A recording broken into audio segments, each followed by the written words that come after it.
በ2024 ዓመተ ምህረት 3 ጥቁር ላንድ ክሩዘር ኤስዩቪ መኪናዎች በሃድሊ ስፕሪንግስ ወደሚገኝ አንድ ትንሽ ከተማ ተከታትለው ገቡ።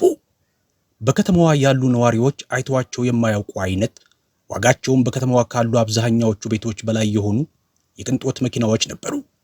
ወደ 800 የሚጠጉ ሰዎች በከተማዋ አደባባይ ተሰብስበዋል። የሲኤንኤን ካሜራዎች የእንጨት መድረክ ወደ ተሰራበት አቅጣጫ አዙረዋል። በዚያ መድረክ ላይ አንዲት እድሜያቸው 65 የሆኑ ጥቁር ሴት ቆመው ነበር። እንባቸው ይፈሳል፣ እጆቻቸውም ይንቀጠቀጣሉ። ከ20 ዓመታት በፊት ማንም ያልፈለጋቸውን 3 ነጭ ወንድ ልጆች ተቀብላ አሳድጋ ነበር። መላው ከተማ የገፋቸውን 3 ወንድማማቾች በጨለማ ውስጥ ከምትጸልየው ጸሎትና ከውስጥ ከሚፈልቅ ፍቅር በስተቀር ምንም ሳይኖራት ነበር ያሳደገቻቸው። ከዚያም በድንገት ከእቅፏ ነጥቀው ወሰዷቸው። ከዚያ ቀን ጀምሮ እስከ ዛሬ ድረስ አይታቸው አታውቅም ነበር። ነገር ግን እሷ ያላወቀችው አንድ ነገር ነበር። እነዚያ 3 ወንድ ልጆች በደቡብ ምስራቅ ቀጠና ውስጥ በጣም ተደማጭነትና ስልጣን ካላቸው ሰዎች መካከል መሆን ችለው ነበር። በመቀጠል ያደረጉት ነገር ግን መላውን ከተማ በጉልበቱ እንዲንበረከክ አደረገው። ነገር ግን ወደዚህ አስደናቂ ቅጽበት ከመድረሳችን በፊት በጣም ወደ ኋላ መመለስ አለብን። ሕይወቷ ለዘላለም ሊቀየር እንደሆነ ምንም ወዳላወቀች ሴትና ወደ 2004 ዓመተ ምህረት እንሂድ። ለቻናላችን አዲስ የሆናችሁ ቻናሉን ሰብስክራይብ አድርጉ። ቪዲዮውን በርካቶች ጋር እንዲደርስ ላይክ በማድረግ ጀምሩ። ይህንን ቪዲዮም ከየት ሆናችሁ እየተከታተላችሁን እንደሆነ በኮሜንት ላይ አሳውቁን። አሁን ቀጥታ ወደ ታሪኩ እንለፍ።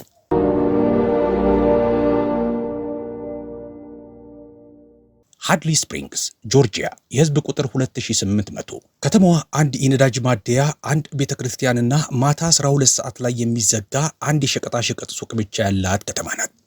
ሁሉም ሰው ሁሉን የሚያውቅባትና እያንዳንዱ ሰው በሌላው ሰው ላይ የራሱ አስተያየት ያለው አይነት ከተማ ናት።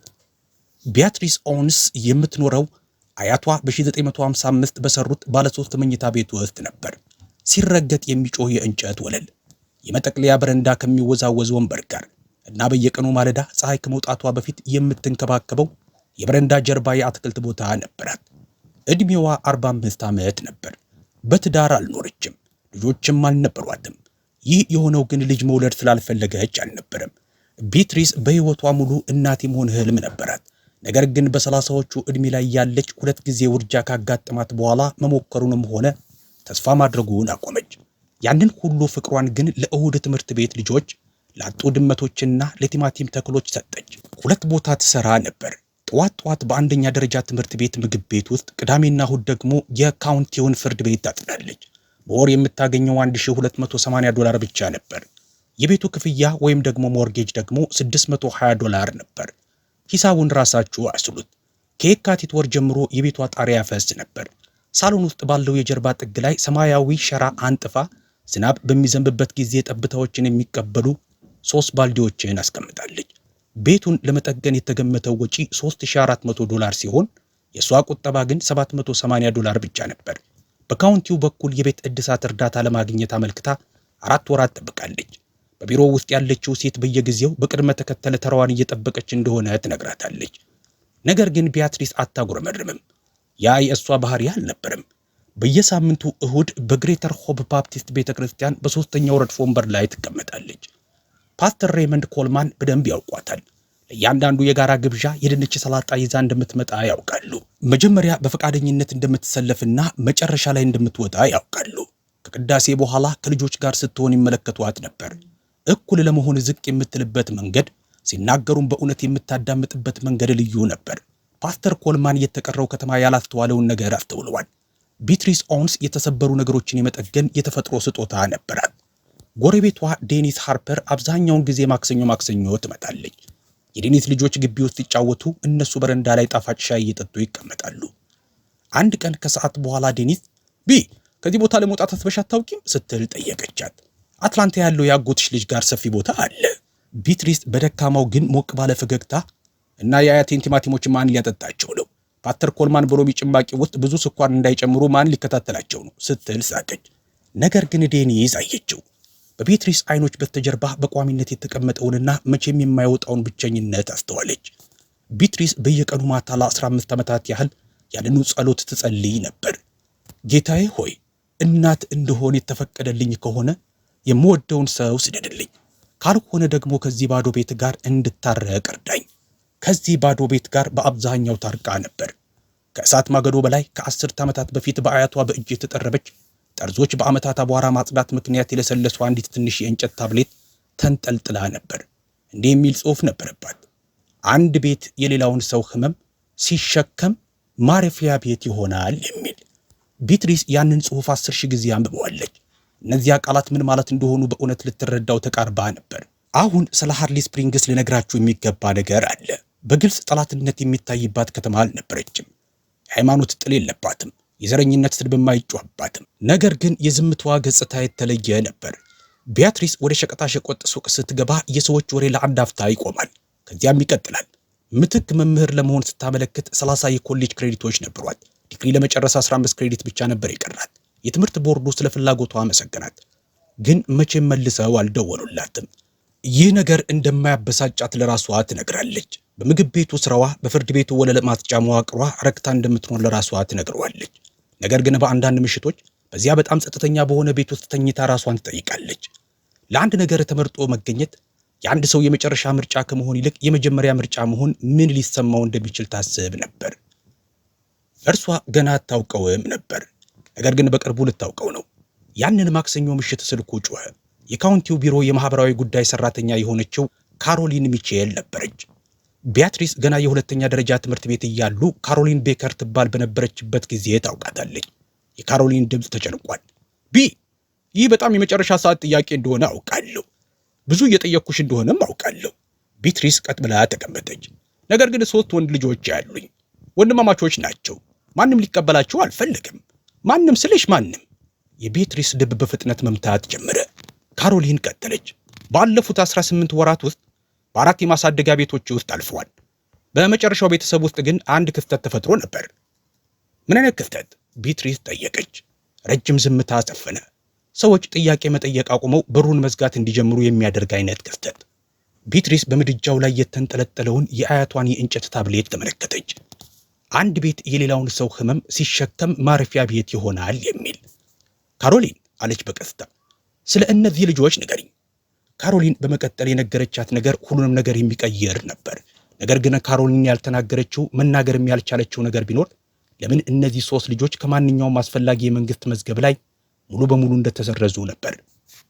ለምን አንድም ዘመድ ሊፈልጋቸው እንዳልመጣ፣ እንዲሁም ከዓመታት በፊት በአትላንታ ጋዜጦች ላይ የነሱ የአያት ስም የተጠቀሰበት ምክንያት ምን እንደነበረ፣ ያ ስም ከከፍተኛ ገንዘብ በጣም ከፍተኛ ከነበረ ሀብት ጋር የተያያዘ ነበር። ካሮሊን ያንን ክፍል አታውቅም ነበር። ቢያትሪስም እንዲሁ። ነገር ግን ሁለቱም በቅርብ ሊያውቁት ነበር። ቢያትሪስ የስልኩን ገመድ አጥብቃ ያዘች። 3 ልጆች ስትል ደከመችው። ሁሉም ወንድማማቾች ናቸው? አዎ። የካሮሊን ድምፅ ተሰባበረ። ጄምስ የ14 ዓመት ልጅ ነው። ዳንኤል የ11 ዓመት ነው። ቶማስ የ8 ዓመት ልጅ ነው። ለመሆኑ ለምንድን ነው ማንም ሊወስዳቸው ያልፈለገው? ካሮሊን አመነታች። ዝምታው በጣም ረዘመ። ከቤተሰቡ ጋር የተያያዘ ታሪክ አለብኝ፣ ልዘረዝረው የማልችለው ነገር ግን ቃል እገባልሻለሁ ልጆቹ አደገኛ አይደሉም፣ የተጎዱ ብቻ ናቸው። የተጎዱ? ቃሉ በአየር ላይ ተንጠልጥሎ ቀረ። ትንሹ ልጅ፣ ካሮሊን ቀጠለች፣ ቶማስ ባለፉት 6 ሳምንታት ውስጥ አንዲትም ቃል አልተናገረም። አንድም ቃል። መካከለኛው ዳንኤል ደግሞ በጠብ ምክንያት 3 ጊዜ ከትምህርት ቤት ታግዷል። ሁልጊዜ ወንድሞቹን ለመጠበቅ ሲል ነው የሚጣለው። እና ጄምስ ላፍታ ቆመች። ጄምስ የ14 ዓመት ልጅ ነው ነገር ግን ሲናገር ዕድሜው 18 ዓመት እስኪሞላው ድረስ በሕይወት የሚቆይ አይመስለውም። ቢትሪስ አይኖቿን ጨፈነች። ወላጆቻቸው ምን ሆኑ? ከ8 ወራት በፊት በመኪና አደጋ ሁለቱም በቅጽበት ሞቱ። አንድም ዘመድ ደግሞ ሊረከባቸው አልመጣም። ሌላ ዝምታ።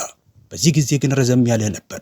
የሆነ ቦታ ዘመድ ሊኖር ይችላል፣ ነገር ግን ልጆቹ የኔ ናቸው ብሎ የጠየቀ የለም። እና እውነቱን ለመናገር አሁን ላይ መንግስት መፈለጉን አቁሟል። የቢትሪስ መንጋጋ ጠበቀ።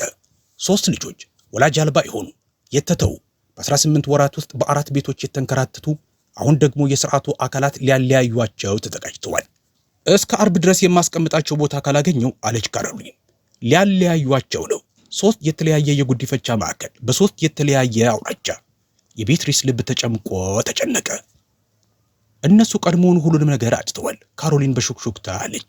ወላጆቻቸውን፣ ቤታቸውን፣ አሁን ደግሞ እርስ በእርሳቸው መኖራቸው ብቻ ነው የቀራቸው።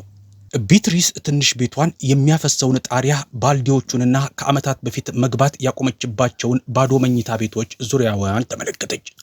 ስለ $780 ቁጠባዋ አሰበች። በነፋስ ስለሚውለበለበው ሸራ አሰበች። ከዚያም ስለዚያ የ8 ዓመት ልጅ አሰበች።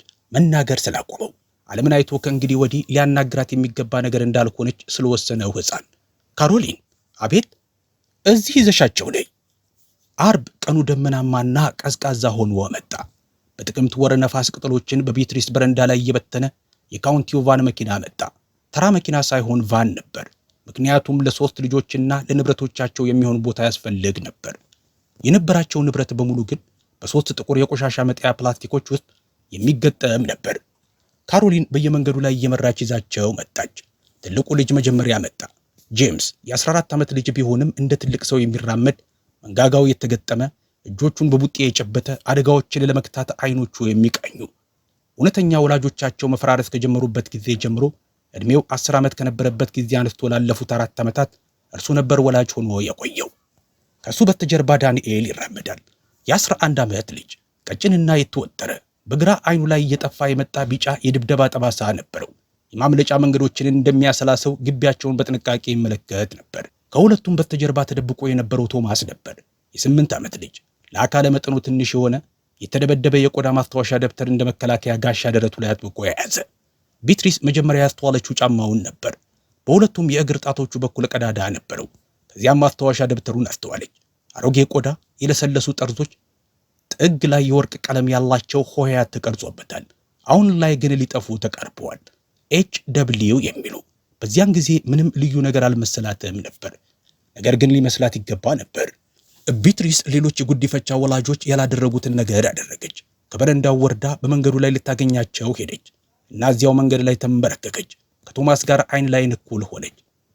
እኔ ሚስ ቢ ነኝ አለች በቀስታ። ይህ የኔ ቤት ነው። እዚህ እስከሆናችሁ ድረስ ደግሞ የእናንተም ቤት ነው። ጄምስ አተኩሮ ተመለከታት። ይህን ንግግር ከዚህ በፊት ሰምቶታል። እያንዳንዱ የጉዲፈቻ ቤት ተመሳሳይ ነገር ነው የሚናገረው። 3 ሕጎች አሉኝ ቢትሪስ ቀጠለች። አብረን እንበላለን፣ እርስ በርሳችን አንወሻሽም። እናም በዚህ ቤት ውስጥ ያለ ማንም ሰው ሳይወደድ ወይም ፍቅር ሳይሰማው ወደ አልጋው አይሄድም። ዳንኤል አሾፈ። ያኮ 4 ሕግ ነው። ቢትሪስ ቅጽበት ሳታባክን መለሰች። 4ኛው ሕግ አይደለም፣ ቃል ኪዳን ነው። ለአንድ ቅጽበት ያህል በጄምስ አይኖች ውስጥ አንድ ነገር ብልጭ አለ። ከመንገዱ ማዶ የ70 ዓመቷ ኤድና ካርትራይት የአትክልት ስፍራ ክበብ ፕሬዝዳንቷ ከመስኮቷ ሆና ትታዘብ ነበር። ከንፈሮቿን በጥብቅ አጥብቃለች። ከ3 ቤቶች ማዶ ደግሞ ሸሪፍ አርል ዶንሰን የጥበቃ መኪናውን ፍጥነት ቀነስ አድርጎ ሁኔታውን ይቃኛል። ግን አልቆመም። ቢትሪስ የሰዎቹ እይታ በእሷ ላይ እንዳረፈ ታወቃት። መላ ሕይወቷን እንዲህ አይነት እይታዎችን ስታስተናግድ ነው የኖረችው። ዛሬ ግን ለመጀመሪያ ጊዜ ግድ አልሰጣትም። እጇን ዘርግታ የቶማስን እጅ በቀስታና በጥንቃቄ ያዘችው። ልክ ውድ ነገርን እንደሚይዝ ሰው ኑ ወደ ውስጥ እንግባ አለች። እራት ሰርቻለሁ። በዚያ በመጀመሪያው ምሽት በወጥ ቤቷ ጠረጴዛ ዙሪያ ተቀመጡ። የተጠበሰ ዶሮ፣ ሩዝና ከአትክልት ቦታዋ የተቀጠፈ አረንጓዴ ፎሶሊያ ቀርቧል። ጄምስ እና ዳንኤል ምግቡ የሚጠፋባቸው እየመሰላቸው አይኖቻቸው ወዲያና ወዲህ እየቃኙ በጉጉት ይጎርሱ ነበር። ቶማስ ግን ምግቡን በሳህኑ ላይ ወዲያና ወዲህ ይገፋው ነበር እንጂ አልበላም፣ አልተናገርም። ቶማስ የኔ ማር፣ የቢትሪስ ድምፅ ለስላሳ ነበር። መናገር አይጠበቅብህም፣ ግን መብላት አለብህ ጥቂትም ቢሆን። ቀና ብሎ ተመለከታት። በሳምንታት ውስጥ ለአዋቂ ሰው አይን ለአይን ሲተያይ ይህ የመጀመሪያው ነበር። በቀስታ ሹኪያውን አንስቶ አንድ ጉርሻ በላ። የቢትሪስ አይኖች በእንባ ተሞሉ። ማንም ሳይመለከትባት በፍጥነት እንባዋን ጠረገችው። ነገር ግን እሷ ያላወቀችው ከእነሱም መካከል ማንም የማያውቀው ነገር ቢኖር በጣም ተደማጭነት ያለው አንድ አካል ቀድሞውኑ እነዚህን ልጆች እየፈለጋቸው እንደነበር ነው። እናም ሲያገኛቸው ሁሉንም ነገር ሊበታተን ይችላል። የመጀመሪያዎቹ 6 ወራት በጣም አስቸጋሪዎቹ ነበሩ። ጄምስ ቢትሪስን በየቀኑ ይፈትናት ነበር። ያለምንም ምክንያት አምሽቶ ይመጣል፣ ያጉረመርማል፣ በሮቹን ያጮሃል። ልክ እንደ ሌሎቹ እሷም ተስፋ ቆርጣ እንድታባረረው ይጠብቅ ነበር። እርሷ ግን ተስፋ አልቆረጠችም። አንድ ማክሰኞ ምሽት ከሌሊቱ 5 ሰዓት ላይ እየተሰናከለ ወደ ቤት ሲገባ ቢትሪስ በረንዳ ላይ ተቀምጣ የሞቀ የምግብ ሳህን ጭኗ ላይ አድርጋ ጠበቀችው። የት እንደነበር ካላውቅም አለችው በተረጋጋ ድምፅ። ግን ውሎ አድሮ ትነግረኛለህ። ያ ከህጎቻችን አንዱ ነው። ጄምስ ለተግሳጽ ራሱን አዘጋጀ። አሁን ግን ትበላለህ፣ ምክንያቱም ያ የኔ ቃል ኪዳን ነው። እየተገረመ አተኩሮ ተመለከታት። ጩኸት የለም፣ ዛቻ የለም። የዶሮ ስጋ የበላበት ሳህንና ተስፋ ለመቁረጥ ፈቃደኛ ያልሆነች ሴት ብቻ። ተቀመጠ፣ በላ። በሚቀጥለው ማክሰኞ በ3 ሰዓት ላይ ቤት ገባ። ዳንኤል ደግሞ የተለየ ነበር። ህመሙ የሚወጣው በቡጢ ነበር። በ2 ወራት ውስጥ ከርዕሰ መምህሩ 3 ጥሪዎች መጡ። ኮሪደር ውስጥ መደባደብ፣ በእረፍት ሰዓት መደባደብ፣ ወንድሞቹን በክፉ አይን የተመለከተውን ሰው ሁሉ መደባደብ። ቢትሪስ በእያንዳንዱ ጥሪ ትገኝ ነበር። በስብሰባዎቹ ላይ ትቀመጣለች። ማንም ሲያይ ከጠረጴዛዎቹ በታች እጁን አጥብቃ ትይዘው ነበር። ወይዘሮ ኦዌንስ አለ ርዕሰ መምህሩ በጥብቅ ድምፅ፣ ይህ ባህሪ ፈጽሞ ተቀባይነት የለውም። ሚስፒ ነው የሚባለው። ቢትሪስ አረመችው። እኔም እስማማለሁ፣ ግን አንድ ነገር ለማወቅ ጓጓው። ለመሆኑ ይህ ልጅ ለምን እንደሚጣላ የጠየቀው አለ ወይንስ ሁላችሁም በቀጥታ ወደ ቅጣቱ ነው የምትሄዱት? ርዕሰ መምህሩ መልስ አልነበረውም። በዚያው ሳምንት መጨረሻ ቢትሪስ ዳንኤልን ወደ ማህበረሰብ ማዕከል ወስዳ በወጣቶች ቦክስ ፕሮግራም ውስጥ አስመዘገበችው። ቡጢ መሰንዘር ትፈልጋለህ አለችው። መልካም፣ ግን በትክክለኛው መንገድ በጓንት በሕግና በማክበር ታደርገዋለህ። ዳንኤል በዚያ ሪንግ ውስጥ አንድ ነገር አገኘ። ራሱን መቆጣጠር፣ ስነ ስርዓትና በህይወት እያለ ውስጡን የሚበላውን ቁጣ የሚያስወጣበት መንገድ። አሁን ወደ ቤት የሚመለሰው ተቆጥቶ ሳይሆን ደክሞት ነበር። እና ቶማስ ለ8 ሳምንታት አልተናገረም። ቢትሪስ አልገፋፋችውም። በየቀኑ ማታ በአልጋው አጠገብ ተቀምጣ መጽሐፍትን ታነብለት ነበር። የሻርሎት ዌብን፣ ዘ ክሮኒክል ኦፍ ናርኒያ፣ ዌር ዘ ሬድ ፈርን ግሮውስ የሚሉትን መጽሐፎች ያነበበችለት። ያዳምጥ ነበር። አይኖቹ እያንዳንዱን ቃል ይከተሉ ነበር። በ9ኛው ሳምንት ብርድ ልብስ እያለበሰችው ሳለ ሚስ ቤ የቢያትሪስ ልብ ቆመ። ድምፁን ባለመጠቀሙ ምክንያት የጎረንንና በሹክሹክታ የተሞላ ነበር። አቤት የኔ ፍቅር፣ ነገ ጠዋት እዚህ ትኖሪያለሽ? የቢያትሪስ አይኖች ጋሉ። እንባዋን አጥብቃ መለሰች። ነገ ጠዋትም እኖራለሁ፣ ከነገ ወዲያም እኖራለሁ። በምትፈልገኝ ማለዳ ሁሉ እዚህ እሆናለሁ። በዚያኑ ምሽት ቶማስ ወላጆቹ ከሞቱ በኋላ ለመጀመሪያ ጊዜ ያለምንም ቅዠት በሰላም ተኛ። ከዚያም ጥር ወር መጣና ሁሉንም ነገር ሊያፈራርስ ተቃረበ። በጆርጂያ ታሪክ ውስጥ ባለፉት 20 ዓመታት ታይቶ የማይታወቅ ከባድ የበረዶ ማዕበል መጣ። በካውንቲው ዙሪያ ያሉ የኤሌክትሪክ መስመሮች ተቋረጡ። ቅዝቃዜው ወደ 8 ዲግሪ ሴንቲግሬድ ወይም ወደ 18 ዲግሪ ፋራናይት ወረደ። የቢያትሪስ ቤት ከሌሊቱ 8 ሰዓት ላይ መብራት አጣ። ልጆቹን ባሏት ብርድ ልብሶች ሁሉ ጠቅልላ ሳሎን ውስጥ ሰበሰበቻቸው። ነገር ግን ቅዝቃዜው እየጨመረ ሄደ። ያ የሚያፈሰው ጣሪያ የነበረው ሸራ በረዶ ሆኖ ደርቋል። በመስኮቶቹ ውስጥ በረዶ እየተሰራ ነበር። ከዚያም ቶማስ ማሳል ጀመረ። መጀመሪያ በጥቂቱ፣ ከዚያም እየጨመረ ሄደ። በመቀጠልም በከፍተኛ ሁኔታ ይንቀጠቀጥ ጀመር። ከንፈሮቹም ወደ ሰማያዊነት ተቀየሩ። ቢትሪስ ግንባሩን ስትነካው በአንድ ጊዜ በእሳት የጋለና የበረዶ ያህል የቀዘቀዘ ሆኖ አገኘችው። መኪና አልነበራትም። አሮጌው መኪናዋ ከ2 ወራት በፊት ተበላሽቶ ነበር። ስልክ የለም። መስመሮቹ ተቋርጠዋል። በአቅራቢያው የሚገኘው ጎረቤት በበረዶው ውስጥ የሩብ ማይል ያህል ርቀት ላይ ነበር። ቶማስን ተመለከተችው። አተነፋፈሱ እየቀነሰ ነበር። አንድ ውሳኔ ላይ ደረሰች። ጄምስ፣ ዳንኤል እዚህ ቆዩ፣ ወንድማችሁን አሙቁት፣ ካስፈለገም እላዩ ላይ ተደራርቡበት። የት ልትሄጂ ነው? የጄምስ ድምፅ ተሰባበረ። እርዳታ ላመጣ። ቢትሪስ የአያቷን አሮጌ ኮት ለበሰች። ፊቷን በሻርፕ ጠቅልላ ወደ ማዕበሉ ወጣች። ከውጭ ያለው ዓለም ሙሉ በሙሉ የነጭ በረዶ ትርምስ ነበር። በእያንዳንዱ ገጽ ላይ በረዶ ነበር። ዛፎች በክብደቱ ምክንያት ጎንብሰዋል። ነፋሱ በጣም ከመጮሁ የተነሳ የራሷን ሐሳብ መስማት እንኳን ትቸገር ነበር። አንድ እርምጃ በአንድ ጊዜ እየተራመደች ሄደች። እስከ ዴኒስ ሃርፐር ቤት ድረስ ሩብ ማይል ተጓዘች። 2 ጊዜ ወደቀች፣ መልሳ ተነሳች። መጀመሪያ እጆቿ ደነዘዙ፣ ከዚያም እግሮቿ፣ በመጨረሻም ፊቷ። እሷ ግን መጓዟን አላቆመችም። የዴኒስ በር ላይ ስትደርስ በሁለቱም ቡጢዎች በሩን መታችው። ጓንቶቿ በደም እስኪበከሉ ድረስ አልተገታችም። በሩ ተከፈተ። የዴኒስ አይኖች ፈጠጡ። የፈጣሪ ያለ ምን ሆነሻል? ቶማስ። ቢትሪስ መናገር አቅቷት ነበር። መተንፈስ አልቻለም። መኪናሽ አሁን ያስፈልገኛል። ሆስፒታል ደረሱ። ለጥቂት ነው የተረፉት።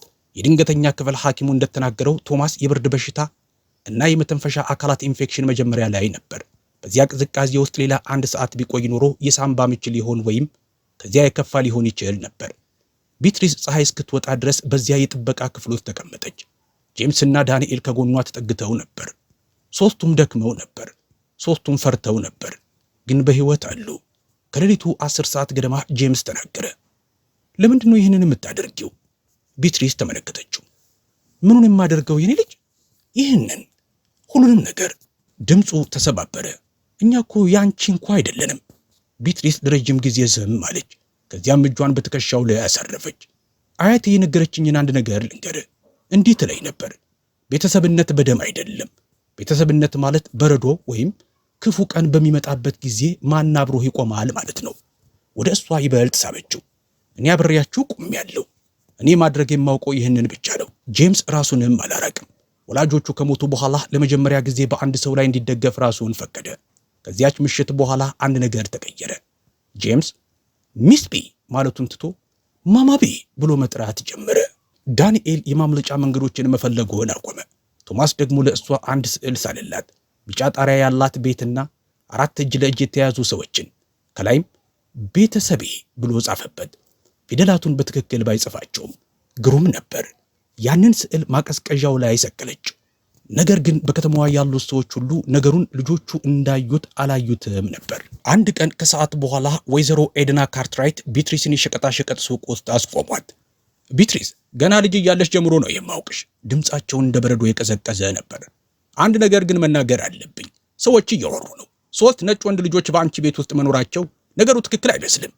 ቢትሪስ እይታቸውን በአይኖቿ ገጠመችው። ተረጋግታ ነበር፣ ነገር ግን በውስጧ ጥንካሬ ነበር። ወይዘሮ ካርትራይት ስለ እኔ ማሰብዎትን አደንቃለሁ። ነገር ግን እነዚያ ልጆች መጠለያ ያስፈልጋቸው ነበረ። እኔ ደግሞ ቤት ነበረኝ። አሁን ግን ይቅርታ ካደረጉልኝ የምሰራው ራት አለኝ። ጥላ ሄደች። ወደ ኋላም ዞር ብላ አልተመለከተችም። እጆቿ ይንቀጠቀጡ ነበር። ነገር ግን ማንም እንዲያይባት አልፈቀደችም። ስለ ሆስፒታሉ ሩጫ ወሬው በከተማዋ ተሰራጨ። አብዛኛው ሰው አደነቃት፣ የተወሰኑት ግን አልወደዱትም።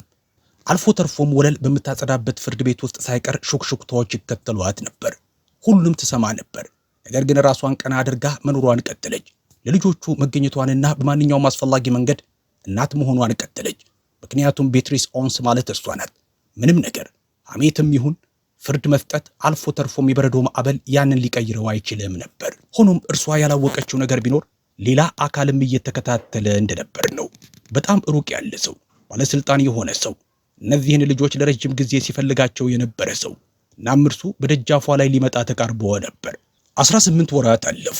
በኩሽና ጠረጴዛው ዙሪያ የቤት ሥራ የሚሰራባቸው፣ የእሁድ እራት በከፍተኛ ሳቅና ወንበር ማነስ የሚታለፍባቸው፣ የመኝታ ሰዓት ታሪኮች፣ የቦክስ ልምምዶችና የአትክልት ቦታው ላይ የሚበስሉ ቲማቲሞች ያሉባቸው 18 ወራት። ልጆቹ አደጉ፣ ረዘሙ፣ ጠነከሩ፣ ሙሉ ሰውም ሆኑ። ጄምስ አሁን ፈገግ ይላል። እውነተኛ ፈገግታ፣ አይኖቹ ድረስ የሚደርስ ፈገግታ። ስለ ኮሌጅ ማውራት ጀምሯል። ምናልባትም አንድ ቀን የማህበራዊ ጉዳይ ሰራተኛ በመሆን እንደሱ ያሉ ልጆችን ለመርዳት ያስባል። ዳንኤል የካውንቲውን የወጣቶች ቦክስ ሻምፒዮና አሸንፎ የወርቅ ሜዳሊያ ይዞ መጣ። ማቀዝቀዣው ላይ ከቶማስ ስዕል ጎን ሰቀለው። ቶማስ ከእድሜው ደረጃ በ2 ክፍል በላይ ያነብ ነበር። አሁንም ጸጥተኛ ነው። ነገር ግን አሁን ያለው ዝምታ መልካሙ አይነት ዝምታ ነው። እንደተደበቀ ሳይሆን እያሰበ መሆኑን የሚያሳይ አይነት። ቢትሪስ ልጆቹን በህጋዊ መንገድ ጉዲፈቻ ለማድረግ ሰነዶችን ሞላች። ካሮሊን በእያንዳንዱ እርምጃ ረዳቻት። ሂደቱ ቀርፋፋ ነበር። የቅጾች ክምር፣ የጀርባ ታሪክ ፍተሻዎች፣ የቤት ምርመራዎች። ነገር ግን እየተሳካ ነበር።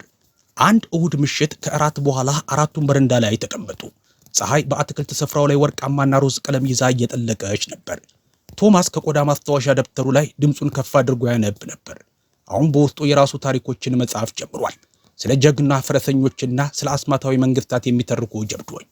ቢትሪስ እያንዳንዱን ቃል ታዳምጥ ነበር። ዳንኤል የቴኒስ ኳስ ወደ አየር እየወረወረ እየያዘ መልሶ እየወረወረ ዘና ብሎ ይጫወታል። ጄምስ ደግሞ ቤትሪስን አተር እየላጠ ይረዳት ነበር።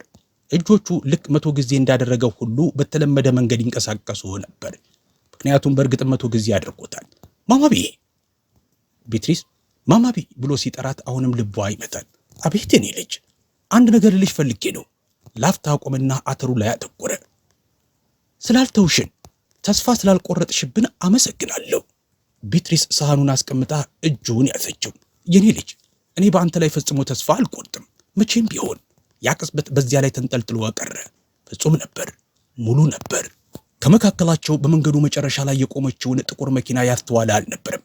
ነገር ግን ያቺ መኪና እዚያ ከቆመች 3 ቀናት ሆኗት ነበር እየተከታተለች። በማግስቱ ከሰዓት በኋላ ቤትሪስ መኪናዋን አሁንም አየቻት። ከአሮጌው የኦክዛፍ አልፋ ቆማለች። ሞተሯ ጠፍቷል። መስኮቶቿ በጣም ጥቁር ከመሆናቸው የተነሳ ውስጡን ማየት አይቻልም ነበር። ከሃርሊ ስፕሪንግስ የመጣች መኪና አልነበራትም። በጣም አዲስ፣ በጣም ውድና ለዚያ ቦታ ፈጽሞ የማይመጥን። ከቅዳሴ በኋላ ለሸሪፍ ዶሰን ስለ መኪናዋ ነገረችው። ምናልባት መንገድ ጠፍቷት ይሆናል አለ። የከተማ ሰዎች በጂፒኤስ እየተመሩ የተሳሳተ አቅጣጫ ይይዛሉ እኮ። ነገር ግን መኪናዋ ተመለሰች። ማክሰኞ፣ ረቡዕ፣ ሐሙስ፣ ሁልጊዜ በተመሳሳይ ቦታ ሁልጊዜ ትከታተላለች። ከዚያም አርብ መጣ። ቢትሪስ በጓሮ ውስጥ ልብስ እያሰጣች ሳለ የሞተር ድምፅ ሰማች። በዚህ ጊዜ የተለየ ነበር። የከበደ ድምፅ። ወደ ቤቱ ፊት ለፊት መጣች። አንዲት ጥቁር ሊሞዚን መኪና በግቢው መግቢያ ላይ ቆማ ነበር። በፊልም ላይ ብቻ የምታያቸው አይነት መኪና፣ ረጅም ውብና ለዚህ አቧራማ መንገድ ፈጽሞ የማይመጥን። የበሩ የጀርባ ክፍል ተከፈተ። አንድ ሰው ወጣ። እድሜው 70 ዓመት ወይም ከዚያ በላይ ይሆናል። የብር ቀለም ያለው ጸጉር፣ የቅንጦት ልብስ፣ የለበሰው ልብስ ዋጋ ከእሷ የቤት ዕዳ በላይ ነበር። ፊቱ ጠንካራና ቀዝቃዛ ነበር። ሙሉ ሕይወቱን ትዕዛዝ በመስጠትና አይሁንም የሚል መልስ ሰምቶ የማያውቅ ሰው ይመስላል። ከሱ በስተጀርባ አንድ ወጣት የቆዳ ቦርሳ የያዘ ሹልፊት የመሰለ ሰው ተከተለ። ሽማግሌው ቤቱን እየተላጠ ያለውን ቀለም፣ አሁንም የጣሪያውን ከፊል የሸፈነውን ሸራ ተመለከተ። ከንፈሩ በትንሹ ተጣመመ። ከዚያም አይኖቹ ቤትሪስን አገኟት። ወይዘሪት ኦዌንስ፣ እኔ ነኝ። ስሜ ሃሮልድ ዊትፊልድ ይባላል። እጁን አልዘረጋላትም። እኔ የመጣሁት ለልጅ ልጆቼ ነው። ቤትሪስ መሬቱ ከእግሯ በታች ሲንሸራተት ተሰማት። ለምን? ጄምስ፣ ዳንኤል፣ ቶማስ ስሞቹን ልክ ዝርዝር እንደሚያነብሰው ተናገራቸው። እነሱ የልጄ ልጆች ናቸው፣ የኔ ደም ናቸው። ወደ ቤታቸው ልወስዳቸው መጥቻለሁ። ከቤትሪስ በስተጀርባ ያለው የወንፊት በር ተንቀጠቀጠ። ዞር አለች። ጄምስ እዚያው ቆሞ ነበር። ፊቱ ነጣ ብሏል። አይኖቹ በሽማግሌው ላይ ተተክለዋል። አንተ? ጄምስ በሹክሹክታ ተናገረ። ቃሉ የወጣው የተሰባበረና የተቆራረጠ ሆኖ ነበር። እናቴ ደብዳቤ ትጽፍልህ የነበረው ሰው አንተ ነህ? መቼም መልስ ሰጥታት የማታውቀው ሰው። የሃሮልድ ፊት ምንም አልተቀየረም። ያ የቆየ ውይይት ነው። አሁን ግን ስለ ሕጋዊነቱ መነጋገር አለብን። የቆዳ ቦርሳ ለያዘው ሰው በራሱ ጠቀሰው። ጠበቆች ያብራሩልሻል። ነገር ግን ቤትሪስ ጠበቆቹን አልሰማችም ነበር። ጄምስን ትመለከተው ነበር። ልጆቹ በቡጢ ሲያዙ የ18 ወራት ፈውስ በአንድ ቅጽበት ተሰባብሮ ሲወድቅ ታይ ነበር። እናም ሁሉንም ነገር ሊቀይር እንደሆነ አወቀች። የሚቀጥሉት 3 ሳምንታት ቅዠት ነበሩ። ሃሮልድ ዊትፊልድ ሀብታም ብቻ አልነበረም፣ ባለስልጣን ነበር። ሕግን የሚያጥፍና ሰዎችን ያለምንም ጥረት የሚሰብር አይነት ባለስልጣን። ጠበቆቹ ከሰነዶች ክምር ጋር መጡ። የልደት የምስክር ወረቀቶች፣ የደም ምርመራዎች፣ የጉዲፈቻ አቤቱታዎች የመጡት በአንድ ቀላል መልእክት ነበር። ሃሮልድ ዊትፊልድ የልጆቹ ብቸኛ በሕይወት ያለ የደም ዘመድ ነው። ሕጋዊ መብት አለው። ቤትሪስ ግን ምንም መብት አልነበራትም። እርሷ ጊዜያዊና ሊተካ የሚችል የጉዲፈቻ እናት ብቻ ነበረች። ቤትሪስ ለማንኛውም ጠበቃ ቀጠረች። ልትከፍለው የምትችለው ብቸኛ ጠበቃ በሰዓት $80 የሚጠይቅ ገና ከሕግ ትምህርት ቤት የወጣ ወጣት ነበር። የሚገጥመው ግን በደቂቃ እሷ በ7 ቀን ከምታገኘው በላይ የሚጠይቀውን የአትላንታ የጠበቆች ቡድን ነበር። ምስክሮችን ይዛ መጣች። ፓስተር ኮልማን፣ ዴኒስ ሃርፐር፣ በበረዶ ምሽት የነበረው የድንገተኛ ክፍል ሐኪምና ልጆቹ ሲቀየሩ የተመለከቱ መምህራን። ነገር ግን ምንም አልረዳትም። የሃሮልድ ጠበቆች አንድ መከራከሪያ ብቻ ነበራቸው፣ ደም። በጆርጂያ ደግሞ ደም አሁንም ሁሉንም ነገር ማለት ነበር። ዳኛው ለሃሮልድ ፈረደ። የልጆቹ ጥበቃ ወዲያውኑ ተዛወረ። በሚሄዱበት ጠዋት ቤትሪስ ከ18 ወራት በፊት ተንበርክካ ለ3 የተሰባበሩ ልጆች ቤታችሁ ነው ብላ ቃል በገባችበት በዚያው በረንዳ ላይ ቆማ ነበር። አሁን ያ ቤት ሲቀማት ትመለከታለች። ጄምስ መጀመሪያ ወደ እርሷ መጣ። አሁን የ16 ዓመት ወጣት ነው። ረጅም፣ ጠንካራ፣ ነገር ግን አይኖቹ እንደገና የ10 ዓመት ልጅ መስሏል። ጠፍተዋል። ማማቤ! ድምፁ ተሰባበረ። መሄድ አንፈልግም፣ እባክሽ ንገሪያቸው። አውቃለሁ የኔ ልጅ። እንባ በፊቷ ላይ ይፈስ ነበር። አውቃለሁ፣ ግን የቻልኩትን ሁሉ አድርጌያለሁ። ሕጉ እኛ ምን እንደሆነን አያይም። ዳንኤል መተንፈስ እስኪያቅታት ድረስ አጥብቆ አቀፋት። ትከሻዎቹ ይንቀጠቀጡ ነበር። መቼም አልቅሶ የማያውቀው ልጅ በትከሻዋ ላይ ተደግፎ ያለቅስ ነበር። ቁጣህ እንዲያሸንፍህ አትፍቀድለት፣ በሹክሹክታ አለችው። ያስተማርኩህን አስታውስ፣ ተቆጣጠረው። እርሱ አንተን እንዲቆጣጠር አትፍቀድ። ከዚያም ቶማስ በፊቱ ቆመ። ትንሽ ጸጥተኛ የቆዳ ማስታወሻ ደብተሩን ይዟል። በቀጥታ ወደ እሷ ዘረጋው። ይህንን ጠብቂልኝ ማማቤ። ድምፁ ሊኖረው ከሚገባው በላይ የጠነከረና የተረጋጋ ነበር። እኔ ተመልሼ ወስደዋለሁ። ቤትሪስ ማስታወሻ ደብተሩን ተቀብላ ደረቷ ላይ አጣክታ ያዘችው። በሰላም እጠብቀዋለሁ የኔ ልጅ፣ ቃል እገባልሃለሁ። ጄምስ ለመጨረሻ ጊዜ ዞር ብሎ ተመለከተ። አይኖቹ በአይኖቿ ላይ ተተክለው ነበር። ተመልሰን እንመጣለን ማማቤ። ምንልሻለሁ፣ ምንም ያህል ጊዜ ቢወስድብንም ተመልሰን እንመጣለን። ከዚያም የሃሮልድ አሽከር የሊሞዚኑን በር ከፈተ። ልጆቹ በአንድነት ወደ ውስጥ ገቡ። በሩ ተዘጋ። ሞተሩ ተነሳ። ጥቁሩ መኪና በአቧራማው መንገድ ላይ ተንቀሳቅሶ ጥጉ ላይ ታጥፎ ጠፋ። ቤትሪስ ፀሐይ እስክትጠልቅ ድረስ በዚያ በረንዳ ላይ ብቻዋን ቆመች። HW የሚሉ ሆሄያት የተቀረጹበትን የቆዳ ማስታወሻ ደብተር ይዛ። በዚያን ጊዜ አታውቅም ነበር። ነገር ግን እነዚያን ልጆች ለሚቀጥሉት 20 ዓመታት አታያቸውም ነበር። 20 ዓመታት ረጅም ጊዜ ነው።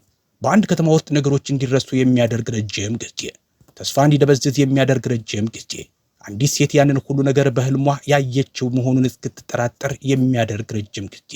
ነገር ግን ቢትሪስ መቼም አልረሳችም፣ መሞከሯንም አላቆመችም። በመጀመሪያው ዓመት ደብዳቤዎችን ትጽፍ ነበር። በየሳምንቱ አንድ ደብዳቤ በጠበቆቹ የፍርድ ቤት ሰነድ ላይ ወደ ተጠቀሰው የሃሮልድ አትላንታ አድራሻ ትልክ ነበር። እያንዳንዱ ደብዳቤ ግን ላኪው አልተገኘም ተብሎ ተመላሽ ይሆን ነበር። ለመደወል ሞከረች፣ ስልኩ አይሰራም። አዲስ ስልክ ስታገኝ ያም እንዲሁ አይሰራም ነበር። የግል መርማሪ ቀጠረች፣ ያላትን $200 ከፍላ። እርሱም ልጆቹ ኒው ኢንግላንድ ወደሚገኝ አንድ አዳሪ ትምህርት ቤት እንደተላኩ አወቀ።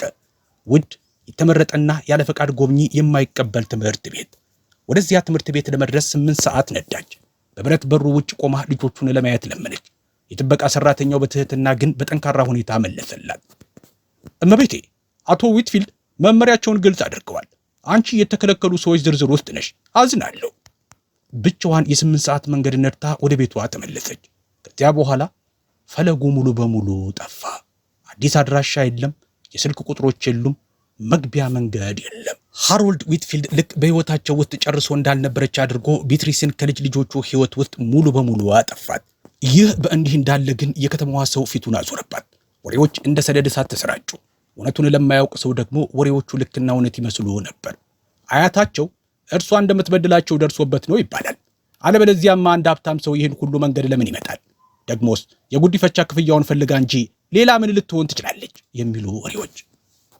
ማንም ፊት ለፊት አልተናገራትም። ነገር ግን ሹክሹክታዎቹን ትሰማለች፣ የጎንዮሽ እይታዎቹን ትመለከታለች። እርሷ ወደ ክፍሉ ስትገባ የሚሰፍነውን ዝምታ ታስተውላለች። በ2010 ዓመተ ምህረት የትምህርት ቦርድ ከምግብ ቤት ስራዋ አሰናበታት። የበጀት ቅነሳ ነው ቢሉም ቢትሪስ ግን እውነቱን ታውቅ ነበር። ምክንያቱም በዚያ ቦርድ ውስጥ ኤድና ካርትራይት ተቀምጣ ነበር። መቀጠልም ቤቶችን፣ ከዚያም ቢሮዎችን፣ በመጨረሻም ያገኘችውን ማንኛውንም ስራ ማጽዳት ጀመረች። ከዚያም 2015 ዓመተ ምህረት መጣ። ቢትሪስ በጡቷ ላይ እብጠት አገኘች። ችላ ለማለት ሞከረች፣ ግን አልቻለችም። ምርመራው የተደረገ ሲሆን የጡት ካንሰር ነበር። ገና በመጀመሪያው ደረጃ ላይ ስለነበረ የሚታከም ነው። ነገር ግን ሕክምናው ገንዘብ ይጠይቃል። እሷ ደግሞ ምንም አይነት የሕክምና መድህን ወይም ኢንሹራንስ፣ ምንም ቁጠባ፣ ምንም የተረፋት ነገር አልነበረም። የነበራትን ብቸኛ መኪና በ$3200 ሸጠች። በቤቷ በአያቷ ቤት ላይ ሁለተኛ የብድር ዋስትና ሞርጌጅ ወሰደች። አያቷ የተወላትን ጌጣጌጥ፣ የመጨረሻውን የውርስ ንብረቷን ሸጠች። ለ6 ወራት የኬሞቴራፒ ሕክምና ተከታተለች። ብቻዋን። ዴኒስ ሃርፐር በእያንዳንዱ ቀጠሮ ትወስዳት ነበር። ስታስመልስ እጇን ትይዛለች። መብላት በማትችልበት ጊዜ ሾርባ ታዘጋጅላት ነበር። ቢትሪስ ተረፈች። ካንሰሩ ጠፋ፣ ዕዳው ግን ቀረ። በቤቷ ዕዳ ላይ $28000 ተጨመረ። በመቀጠልም 2020 ዓመተ ምህረት መጣ። የኮቪድ ወረርሽኝ ሁሉንም ነገር ዘጋው። ፍርድ ቤቱ ተዘጋ። የጽዳት ስራዎች ጠፉ። ዕድሜዋ 61 ዓመት ነበር። ምንም ገቢ የለም፣ ምንም ቁጠባ የለም። ልትከፍለው የማትችለው የቤት ዕዳ። የቻለችውን ሁሉ ማድረግ ጀመረች። በሰዓት $5 እየተከፈላት የልጆች ሞግዚት መሆን፣ በእያንዳንዳቸው $3 የበቆሎ ዳቦ መሸጥና ቀድሞ ስለ እሷ ያሟት ለነበሩ ጎረቤቶች አረም ማረም መስራት ጀመረች። እናም በየቀኑ ማታ ትጸልይ ነበር፣ ስለ ራሷ ሳይሆን ስለ እነርሱ። ጌታዬ ሆይ ልጆቼን በሰላም ጠብቅልኝ፣ ጤነኛ አድርግልኝ፣ ደስተኛ አድርግልኝ። ፍቃድ ከሆነም መቼም መውደዴን እንዳላቆምኩ እንዲያውቁ አድርግ። በ2020 ዓመተ ምህረት ሃሮልድ ዊትፊልድ ሞተ። ቢትሪስ ስለመሞቱ ጋዜጣ ላይ አነበበች። በአትላንታ ጆርናል ላይ የወጣች ትንሽ የሐዘን መግለጫ ቢሊኒየሩ ባለሀብት የዊትፊልድ ካፒታል ፓርትነርስ መስራች 3 የልጅ ልጆችን ትተው አልፈዋል የሚል። 3 የልጅ ልጆች፣ የእርሷ ልጆች። እንደገና ልታገኛቸው ሞከረች። በቤተ መጻሕፍት ውስጥ ኢንተርኔት ላይ ፈለገች። ካሮሊን ሚቼልን የድሮ መዛግብትን እንድትፈትሽላት ጠየቀቻት። ምንም አልተገኘም። በሃሮልድ ዓለም ውስጥ ሙሉ በሙሉ ጠፍተው ነበር። እርሷ ግን አታውቅም ነበር። ከሀገሪቱ ማዶ 3 ወጣቶች እሷንም እየፈለጓት እንደነበር። ሃሮልድ ከሞተ በኋላ ሁሉም ነገር ተቀየረ። ኑዛዜው ተነበበ። ጄምስ፣ ዳንኤልና ቶማስ ሁሉንም ነገር ወረሱ። እያንዳንዳቸው $600 ሚሊዮን ደረሳቸው። ጄምስ መጀመሪያ ያደረገው ነገር መርማሪ መቅጠር ነበር። ገንዘብ ሊገዛው የሚችለውን ምርጡን መርማሪ። ቢትሪስ ኦዌንስን ፈልግ፣ ምንም ያህል ቢጠይቅ አለው። ነገር ግን ቢትሪስ ምንም አይነት የዲጂታል አሻራ፣ የማህበራዊ ሚዲያ፣ የሞባይል ስልክ ወይም ኢሜይል አልነበራትም። አሁንም በዚያው ቤት ውስጥ ትኖራለች። አሁንም ያው የቤት ስልክ ቁጥር አላት።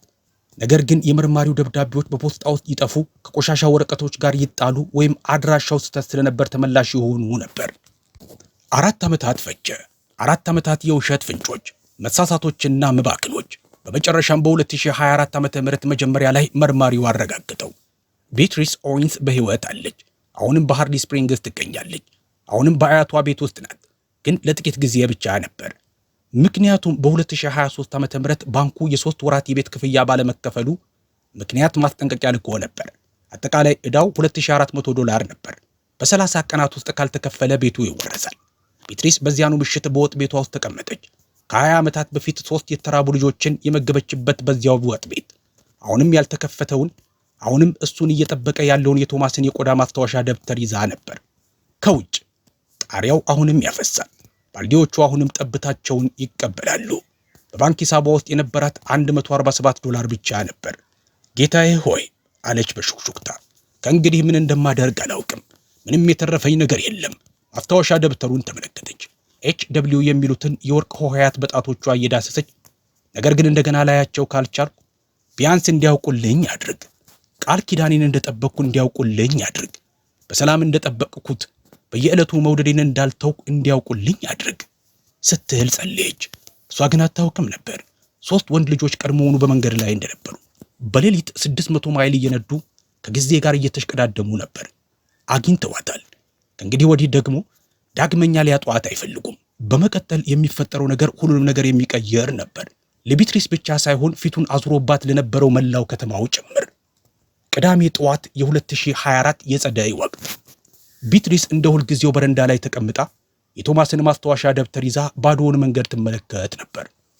ባንኩ ቤቷን ለመውረስ 7 ቀናት ብቻ ቀርተውታል። ከዚህ ነገር ጋር በአብዛኛው ታርቃ ነበር። ቤቱ እኮ ግንብና እንጨት ብቻ ነው። ዋናው ነገር በውስጡ የነበረው ነገር ትዝታዎቹና ፍቅሩ ናቸው። እነሱን ደግሞ ባንክ ሊወርሳቸው አይችልም። ቢሆንም ግን ያማል። ለመጨረሻ ጊዜ አትክልት ቦታዋ ውስጥ ለመስራት ወሰነች። መውጣት ካለባት የአያቷ ቲማቲሞች በጥሩ ሁኔታ ላይ ሆነው እንዲታዩ ፈለገች። ተክሎቹን ውሃ እያጠጣች ሳለ ሰማችው የሞተር ድምፅ። የተለመደው የፒካፕ መኪናዎች ጩኸት አልነበረም። የከበደ ለስላሳ ድምፅ። ቀና ብላ ተመለከተች። 3 ጥቁር ላንድ ክሩዘር SUV መኪናዎች በአቧራማው መንገድ ላይ በቀስታ ልክ እንደ ሰልፍ እየተንቀሳቀሱ መጡ። በሃርሊ ስፕሪንግስ ፈጽሞ የማይታዩ አይነት መኪናዎች፣ ዋጋቸው እዚህ ካሉ ቤቶች በላይ የሆኑ መኪናዎች። ጎረቤቶች ወደ በረንዳቸው ወጡ። ኤድና ካርትራይት ፊቷን ከመስኮቱ ጋር አጣበቀች። መኪናዎቹ በቤትሪስ ቤት ፊት ለፊት ቆሙ። በሮቹ ተከፈቱ። የመጀመሪያው ሰው ወጣ። ረጅም ሰፊ ትከሻ ያለው ግራጫ ልብስ የለበሰ በራሱ የሚተማመን አረማመድ ያለው ነገር ግን አይኖቹ ውስጥ አንድ የሚታወቅ ነገር ነበረ። የቤትሪስ እጅ ወደ ደረቷ ሄደ። አይ ሊሆን አይችልም። ሁለተኛው ሰው ተከተለ። ጡንቻማ የወታደር አቋም ያለው ክንዱ ላይ ጠባሳ ያለበት። ከዚያም ሶስተኛው ወጣ። ቀጭን መነጽር ያደረገ የዋህ ፊት ያለው እና እነዚያ አይኖች ሰማያዊ አረንጓዴ የሆኑ ከ20 ዓመታት በፊት መናገር ካልፈለገውና ከፈራው የ8 ዓመት ልጅ የምታስታውሳቸው ያው አይኖች። የውሃ ማጠጫው ከጣቶቿ መሃል አምልጦ ወደቀ። ቶማስ! መነጽር ያደረገው ሰው ፈገግ አለ። ከ20 ዓመታት በፊት የነበረው ያው አይናፋር ፈገግታ። ሰላም ማማቢ! ድምፁ ተሰባበረ። ለማስታወሻ ደብተር ተመልሼ መጣሁ። ቤትሪስ መንቀሳቀስ አልቻለችም፣ መተንፈስም አልቻለችም። ጄምስ ወደፊት መጣ። በየቀኑ ይፈትናት የነበረው አምሽቶ እየገባ ምግቧን በዝምታ ይበላ የነበረው በመጨረሻ ማማ ብሎ መጥራት የተማረው ያ ልጅ ተመልሰን እንመጣለን ብለን ቃል ገብተን ነበረ አለ። እኛ ደግሞ ቃል ኪዳናችንን እንጠብቃለን። ዳንኤል ቀድሞውኑ ያለቅስ ነበር። ያ ተዋጊው ቁጡ ልጅ አሁን ያለምንም እፍረት እንባው በፊቱ ላይ ይፈስ ነበር። ማማቤ! ይህ ቃል ብቻ በቂ ነበር። ቤትሪስ ሮጠች። ዕድሜዋ 65 ዓመት ነበር። ጉልበቶቿ ያሟት ነበር። ለዓመታት ሮጣ አታውቅም። እሷ ግን ሮጠች። ጄምስ መጀመሪያ ያዛት። እቅፍ አድርጎ አጠገባት። መቼም እንደማይለቃት አድርጎ አጠገባት። ዳንኤል ተገላገለ። ከዚያም ቶማስ። 4 ሰዎች በአትክልት ስፍራ ውስጥ ቆመው እርስ በእርሳቸው ተቃቅፈው ያለቅሱ ነበር። የ20 ዓመታት መለያየት በዚያ ቅጽበት ቀለጠ። የ20 ዓመታት ፍለጋ፣ በጨለማ ውስጥ በሹክሹክታ የተደረጉ የ20 ዓመታት ጸሎቶች አበቁ። በመጨረሻ ሁሉም ነገር አበቃ። ወደ ውስጥ ገቡ። ልጆቹ አሁን ሙሉ ወንዶች ሆነዋል። ዙሪያዋን እየተመለከቱ ሁሉንም ነገር በአይኖቻቸው ይቃኙ ነበር። የሚጮኸው ወለል፣ አሮጌው የቤት ዕቃ፣ ያው የሚወዛወዘው ወንበር፣ ከምድጃው በላይ ያለው ያው የእንጨት ማስታወሻ ሰሌዳና ማቀዝቀዣው ወይም ፍሪጁ ላይ ደግሞ ቀለሙ የደበዘዘና ቢጫ የሆነ ነገር ግን አሁንም እዚያው ላይ የቶማስ ስዕል፣ ቢጫ ጣሪያ ያላት ቤትና 4 እጅ ለእጅ የተያያዙ ሰዎች፣ ከላይም ቤተሰቤ የሚል ጽሑፍ አለበት። አሁንም አስቀምጠሽዋል? ዳንኤል በሹክሹክታ ተናገረ። ሁሉንም ነገር አስቀምጫለሁ አለች ቢትሪስ። ወደ ምድጃው መደርደሪያ ተጠግታ የቆዳ ማስታወሻ ደብተሩን አወረደችና ለቶማስ ዘረጋችለት። አንድም ቀን ከፍቼው አላውቅም፣ አንድም ጊዜ ቢሆን። ያንተ ነው። ቶማስ በሚንቀጠቀጡ እጆቹ ተቀበላት። ከ20 ዓመታት በኋላ ለመጀመሪያ ጊዜ ከፈተው። በውስጡ የልጅነት ታሪኮቹ፣ ስለ ጀግና ፈረሰኞች፣ ዘንዶዎችና አስማታዊ መንግስታት የጻፋቸው ነበሩ። ነገር ግን በመጨረሻው ገጽ ላይ አዲስ ነገር አገኘ። የእናቱ የእጅ ጽሑፍ ያለበት ከመሞቷ በፊት የጻፈችው ደብዳቤ። እዚያ ውስጥ መኖሩን ጨርሶ አያውቅም ነበር። እርሱን እዚያ ያኖረችው ላንተ ነው ቢትሪስ በቀስታ አለችው። ስትዘጋጅ እንደምታገኘው አውቅ ነበር። ቶማስ ሙሉ በሙሉ ስሜቱን መቆጣጠር አቅቶት አለቀሰ። ጄምስ የቢትሪስን እጆች ይዞ ወደ አይኖቿ ተመለከተ። ማማቤ፣ ስለ ባንኩ እናውቃለን። ቤቱን ሊወርሱት እንደነበር እናውቃለን። የቢትሪስ ፊት ዙሪያዋን አማተረ። ለ4 ዓመታት ስንፈልግሽ ነበር። በመጨረሻ ስናገኝሽ ደግሞ ሁሉንም ነገር አወቅን። ዳንኤል ወደፊት መጣ። የቤቱን ዕዳ ሙሉ በሙሉ ከፍለነዋል። ሙሉውን ዕዳ። ይህ ቤት አሁን ያንቺ ነው። ለዘላለም ነፃና ያንቺ ብቻ ይሆናል። የቢትሪስ እግሮች መቆም አቃታቸው። ጄምስ ደገፍ አድርጎ ወደሚወዛወዘው ወንበር መራት። ይህ ብቻ አይደለም አለ ቶማስ። አሁን ስሜቱን ተቆጣጥሮ ነበር። የሕግ ባለሙያነት ገጽታ ይታይበት ነበር። የቢትሪስ ኦዌንስ ፋውንዴሽን እያቋቋምን ነው። በመላው ጆርጂያ ያሉ የጉዲፈቻ ቤተሰቦችን ለመርዳት $50 ሚሊዮን መድበናል። ለአስቸኳይ መጠለያ፣ ለሕግ እርዳታና ለትምህርት ዕድሎች ወይም ስኮላርሺፕ የሚሆን። ቢትሪስ በትኩረት ተመለከተችው። 50 ሚሊዮን! እናም እሱን እንድትመሪው እንፈልጋለን። ጄምስ ጨመረበት። ፈቃደኛ ከሆንሽ። ነገሩን ልታስተናግደው አልቻለችም። ቁጥሮቹ በጣም ትልቅና የማይታመኑ ነበሩ። አልገባኝም አለች በሹክሹክታ። ለምን? እንዴትስ ልታደርጉ ትቻላችሁ? ዳንኤል በወንበሩ አጠገብ ተንበረከከ። የደከሙ እጆቿን በሁለት እጆቹ ያዘ። ማማቤ፣ አንቺ ስለኛ ስትይ በበረዶ ማዕበል ውስጥ ተጓዝሽ። በፍርድ ቤት ስለኛ ስትይ ከቢሊኒየር ጋር ተሟገትሽ። ስለኛ ስትይ 20 ዓመታት ጠበቅሽን። ድምፁ ተሰባበረ። እኛ የምናደርገው ማንኛውም ነገር ላደረግሽልን ነገር በቂ ሊሆን አይችልም። ነገር ግን ሙሉ ሕይወታችንን እርሱን ለመካስ በመሞከር እናሳልፋለን። ቢትሪስ ተመለከተቻቸው። ልጆቿ አሁን ሙሉ ወንዶች ሆነዋል። ስኬታማ፣ ባለስልጣን፣ ነገር ግን አሁንም የእሷው ልጆች ናቸው። መጀመሪያ መሳቅ ጀመረች፣ ከዚያም ማልቀስ፣ በመጨረሻም ሁለቱንም በአንድ ላይ ያደረገችው። ለዚህ እጸልይ ነበር አለች። በየቀኑ ማታ፣ በእያንዳንዱ ምሽት ጌታዬ እንዲጠብቃችሁ፣ አሁንም እንደምወዳችሁ እንዲያሳውቃችሁ ለምን ነበር። የእያንዳንዳቸውን ፊት ዳሰሰች። ጄምስ፣ ዳንኤል፣ ቶማስ፣ አሁን ደግሞ እዚህ ያላችሁ። ጄምስ ፈገግ አለ፣ ያቺን የምታውቃትን እውነተኛ ፈገግታ። እነዚህ ነን፣ እዚህ ነን ማማ፣ እናም ወዴትም አንሄድም። ነገር ግን ዳግም መገናኘቱ በዚህ አላበቃም ነበር። ምክንያቱም ልጆቹ የመጡት እናታቸውን ለመፈለግ ብቻ አልነበረም። እርሷን ጥሏት ለነበረው ከተማ የሚናገሩት ነገር ነበራቸው። ከሰዓት በኋላ ወሬው በሃርሊ ስፕሪንግስ ሁሉ ተሰራጨ። 3 ሀብታም ወንዶች በቢትሪስ ኦዌንስ ቤት መኖራቸው፣ ዘመናዊ መኪናዎች፣ የሲኤንኤን ካሜራዎች፣ አንድ ትልቅ ነገር እየሆነ ነበር። ሰዎች በከተማው አደባባይ ተሰበሰቡ። መጀመሪያ ጥቂት ሰዎች፣ ከዚያም 100፣ በመጨረሻም በመቶዎች የሚቆጠሩ። በ9 ሰዓት አካባቢ ወደ 800 የሚጠጉ ሰዎች ይጠባበቁ ነበር። የመላው ከተማ ህዝብ ማለት ይቻላል። ትንሽ መድረክ ተዘጋጅቶ ነበር። ማይክሮፎኖች፣ ድምፅ ማጉያዎች፣ ከአትላንታ ጣቢያዎች የመጡ የካሜራ ባለሙያዎች። ምን ሊመጣ እንደሆነ ማንም የሚያውቅ አልነበረም። ጄምስ መጀመሪያ ወደ ማይክሮፎኑ አመራ። ህዝቡ ጸጥ አለ። ሁላችሁም ስለመጣችሁ አመሰግናለሁ። ድምፁ የረጋና ትዕዛዝ የሚሰጥ አይነት ነበር። ማን እንደሆንን እያሰባችሁ እንደሆነ አውቃለሁ። ላፍታ ቆመ። ዝምታው እንዲሰፍን ፈቀደ። ከ20 ዓመታት በፊት በዚሁ ጎዳና ላይ ቆመን ነበር። 3 ትናንሽ ልጆች። ወላጆቻችን ገና ሙተውብን ነበር። ቤተሰብ አልነበረንም። የምንሄድበትን ቦታ አልነበረንም። በህዝቡ መካከል የሹክሹክታ ድምፅ ተሰማ። በ4 የጉዲፈቻ ቤተሰቦች ተቀባይነት አጥተን ነበር። አስቸጋሪ ልጆች፣ የተሰበሩ ተብለን ተፈርጀን ነበር። እናም የማህበራዊ ጉዳይ ሰራተኛው ይህንን ከተማ እነዚህን 3 ወላጅ አልባ ወንድማማቾች የሚወስድ ሰው አለ ወይ ብሎ ሲጠይቅ የሰዎቹን ፊቶች ተመለከተ። አንዳንዶቹ ግራ ተጋብተዋል፣ አንዳንዶቹ ደግሞ አልተመቻቸውም። ዝምታ። አንድም ሰው አልነበረም። ሹክሹክታው ቆመ። ህዝቡ ተንቀሳቀሰ፣ ከአንድ ሰው በስተቀር። ጄምስ ወደ መድረኩ ጎን ጠቆመ። ቢትሪስ በዳንኤልና በቶማስ ተደግፋ እዚያ ቆማ ነበር። አንዲት ጥቁር ሴት፣ ብቻዋን የምትኖር፣ 2 ሥራ የምትሰራ፣ ጣሪያዋ የሚያፈስ፣ ራሷን ለመመገብ እንኳ በቂ ገንዘብ የሌላት። ድምፁ እየጠነከረ መጣ። ብዙ ነገር አልነበራትም፣ ነገር ግን ቤት ነበራት። እሱን ደግሞ ለእኛ ከፈተችልን። ዳንኤል ቢትሪስን ወደ መድረኩ ደረጃዎች እንድትወጣ ረዳት። ህዝቡ በድንጋጤና በዝምታ ይመለከት ነበር። ይህች ሴት የወንድሜን ሕይወት ለማዳን በበረዶ ማዕበል ውስጥ ተጓዘች። እኛን በአንድ ላይ ለማቆየት በፍርድ ቤት ከቢሊኔር ጋር ተሟገተች። እኛን መውደዷን አንድም ቀን አላቆመችም፣ ለአንድም ቀን እንኳ ቢሆን። የጄምስ ድምፅ ተሰባበረ። ስሟ ቢትሪስ ኦዌንስ ይባላል። እሷ ደግሞ እናታችን ናት። ህዝቡ በአንድነት አስተጋባ። ጭብጨባ፣ የደነገጡ ድምፆች፣ የሚያለቅሱ ሰዎች። ነገር ግን ጄምስ ገና አልጨረሰም ነበር። አሁን ደግሞ እኛ ከተወሰድን በኋላ ምን እንደተፈጠረ ልንገራችሁ። ጭብጨባው ጸጥ አለ። ይህ ከተማ ፊቱን አዞረባት። ሹክሹክታ፣ ውሸት፣ ወሬ። ሰዎች ትበድላቸው ነበር አሉ። ሰዎች የጉዲፈቻ ገንዘቡን ፈልጋ ነው አሉ። በህዝቡ መካከል የተወሰኑ ፊቶችን በአይኖቹ ፈለገ። ስራዋን አጣች። ካንሰር ይዟት ብቻዋን ታገለች።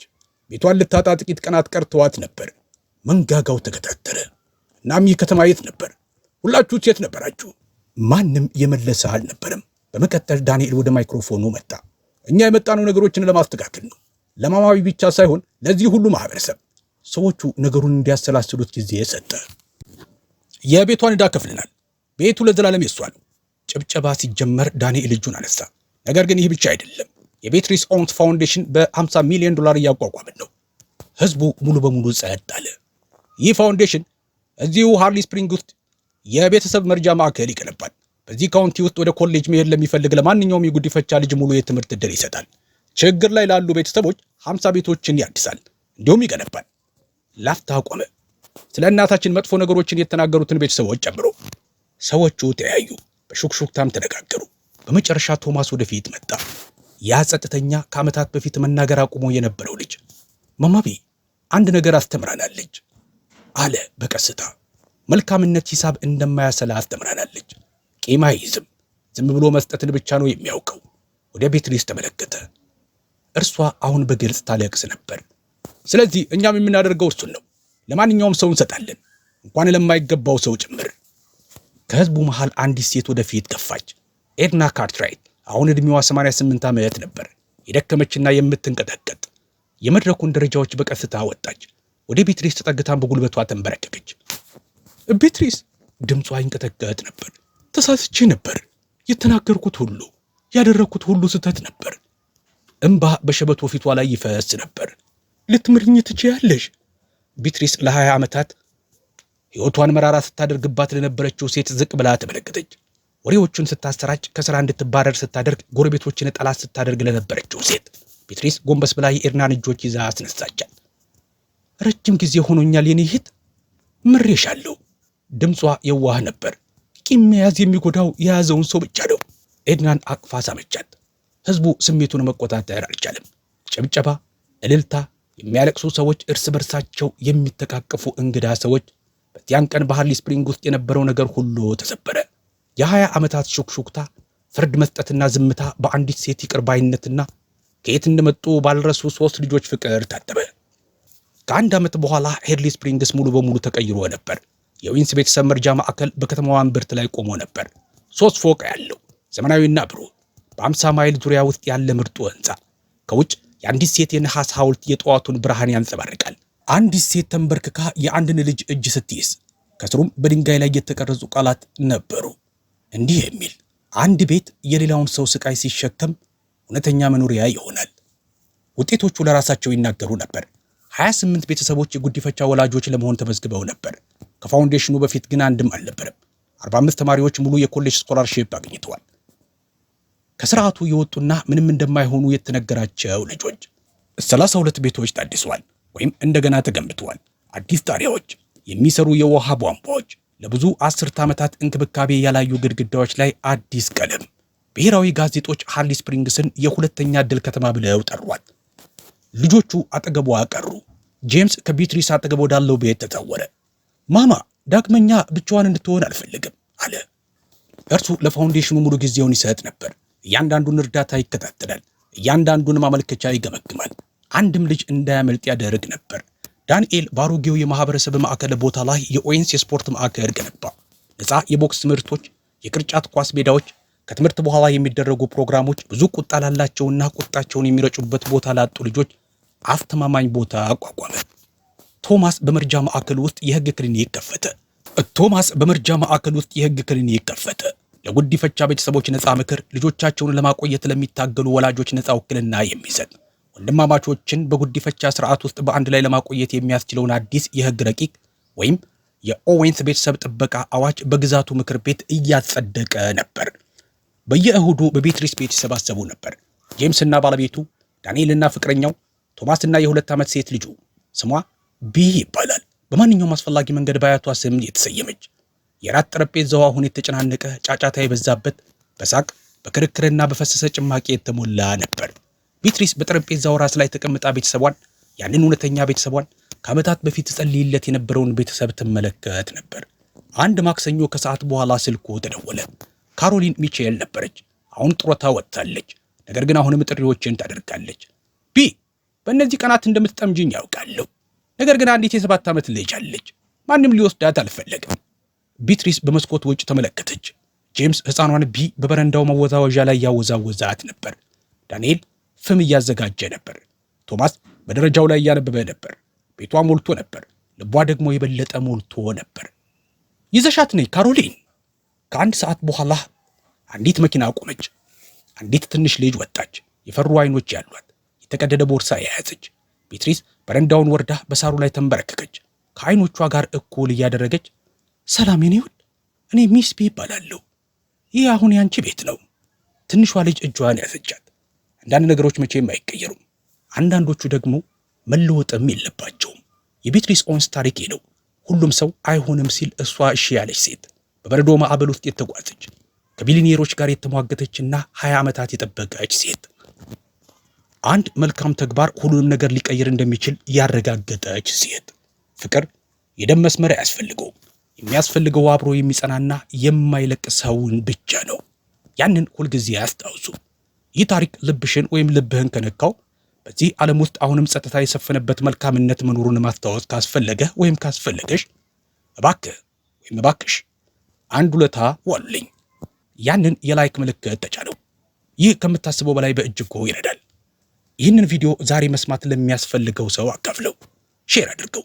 ለሚታገል ሰው፣ ተስፋ ለቆረጠ ሰው። እናም እስካሁን ካላደረጋችሁት ሰብስክራይብ አድርጉና የደውል ምልክቷን ተጫኑ። ምክንያቱም ወደፊት ሌሎች ብዙ ታሪኮችን ይዘን እንመጣለን። ተራ ሰዎች አስደናቂ ነገሮችን ስለሚያደርጉበት ታሪክ። አሁን ደግሞ ከእናንተ መስማት ፈልጋለሁ። ሕይወታችሁን የቀየረ መልካምነት ከአንድ እንግዳ ሰው ገጥሟችሁ ያውቃል? አስተያየታችሁን በኮሜንት ላይ አስፍሩልኝ። ስላያችሁልኝ አመሰግናለሁ። ስላሳያችሁት አክብሮት አመሰግናለሁ። ስላያችሁልኝ አመሰግናለሁ። ስላሳያችሁት አክብሮት አመሰግናለሁ። በሚቀጥለው ቪዲዮ እንገናኛለን። እስከዛው ሰላም ቆዩልኝ።